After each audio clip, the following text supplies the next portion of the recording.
Good morning. There was a lady who was washing the kitchen dishes, and she was in the kitchen. She heard a knock at the door, and when she went to the door, there was a tramp there. And he looked at her and he said, "Ma'am," he said, "I haven't been able to find any work, and I'm hungry. I haven't had any breakfast, and I'm really hungry. Is there something I could do for you so that you could give me breakfast?" And she looked at him, and with arms akimbo, she said, "I don't give anything to tramps.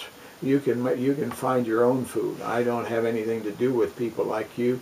I work hard for my living, and you can work hard for that, for yours." And with that, she said, "Go your way." And he just stood there. And finally, she said, "If you don't go, I'll call my husband." And he said, "Your husband's not home." And she said, "What do you mean, my husband's not home?" He said, if he's home, he's sick. I'll bet he doesn't stay home very often with somebody like you." And with that, he turned around and walked away. And the lady said she was just beside herself, and she went into the room and she settled down in a chair, and she thought about her life with her husband. She realized that morning she'd scolded him before he had gone to work, and the night before she'd not treated him very well. And then she began to run back through the days, and she found that she had been mistreating him for a long time, and she recognized that she had to change.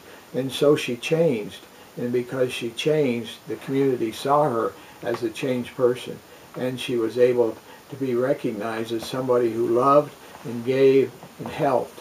That would be a good thing for all of us, to see ourselves where we are and to take a look at ourselves in the mirror and decide that are we what we want to be, or do we want to be something else? If we want to be something else, then we can start working at making the change, because Jesus said that if we do it, he'd be there to help us. And so I'm asking and praying that you'll be able to look at yourself and make the kind of decision you need to make so you'll become the person you really want to be.